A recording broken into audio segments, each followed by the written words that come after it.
Hello and welcome to Frank's School. I've got another cat here going to help me a little bit maybe. Alright, in the video that's coming, I'm going to start down here and I'm going to work my way all the way up back to about here. I'm going to call it the southern and eastern Conemaugh village. The village itself was in here. As I walk along, the wind is there at the start, but I keep going anyway. It's not a big problem, but at the start it seems like it will be. You should ignore the buildings. The buildings that are here have very little to do with what is in the ground. And as far as the buildings that are here are concerned, that are in such bad condition, later I'll tell you about them. That's the start of my museum, but that's going to be the future, not the past. The camera is often too close to the ground, or too close to the object. I'm not a very good cameraman. Alright, now, I had shown you this book and the schools. The Helsel School, it was called. And that school is gone now, but there's photographs of it from 1897 where I showed you a motto and an Oppenheimer, Marcus Oppenheimer, up to 1930. And I looked through the names because what I wanted to try to find were names, family names, that I did not associate with farms on this side of this ridge. Names like Clacomb and Zimmers and Holderbaum and Riekert and Helsel. Those were names, family names of landowners over here. But back in here, where the ground was not good, up against the mountain, I've been trying to find out who were these. Now see, this is history. This is not really archaeology now, this is history.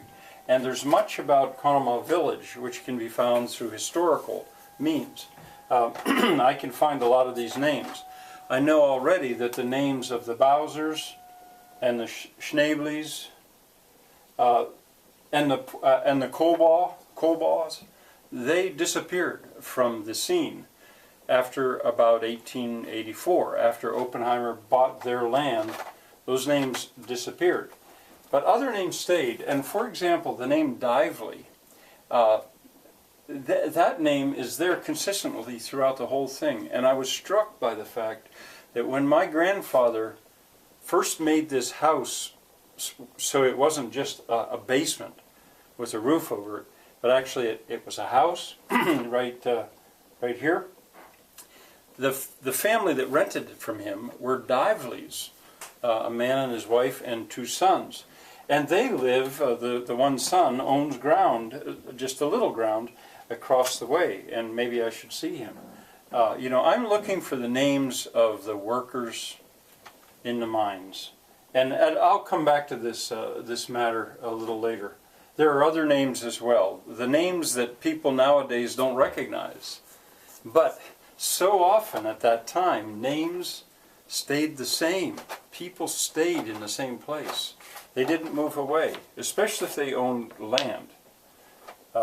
Okay, one other thing to show you. There goes the cat.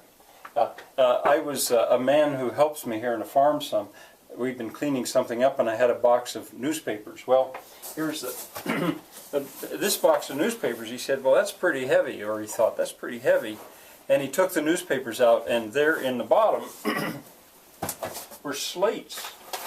These are slates from the roof of Messiah Lutheran Church that were saved in between newspapers. And I thought, you know, I haven't tried this yet, but I'll bet I can write on that. Sure enough, I can. There's my name, Frank. That, you know, it kind of fits with the Helsel schools, because of course in the one-room schoolhouses the children had slates. And I thought about mentioning it partly in terms of extreme recycling. Later I'll say more about that. I wonder how well that will erase now. It erases. Extreme recycling. This is real slate, not something made up later, not painted steel, but slate. And that served for, I don't know, maybe maybe 100 years? No, maybe not that long. In a schoolhouse in Bedford. And then at auction, a woman that I taught with bought this and 2 others and ultimately gave it to me. And now it's been serving me for, 2 years or since I've been teaching, and it's as good as new. Slate. And you contrast that. Oh, I know why I was thinking about this. I was thinking about this because in the newspaper this morning it showed about how a school had gone over to electronic tablets, computerized tablets. I don't even understand the technology yet, where every student has his own little computerized, there's a name for it, there's that cat. And I thought, whoa, what a difference. What a difference between the consumerism of today and all it takes to make such a thing, and the day when slates would last for 100 years maybe, good as new. Well, that has to do with kilocalories as currency and extreme recycling and other materials, but I thought I would take a chance to tie it together with what I've been teaching. Okay, and this 1963, my grandfather died in December of 1963, between Christmas and New Year's. I remember it so well because he was so dear to me. I had the year 1964, that's when I was a senior in high school, graduated, but he actually died in 1963. So the last of his letters would have stopped in 1963.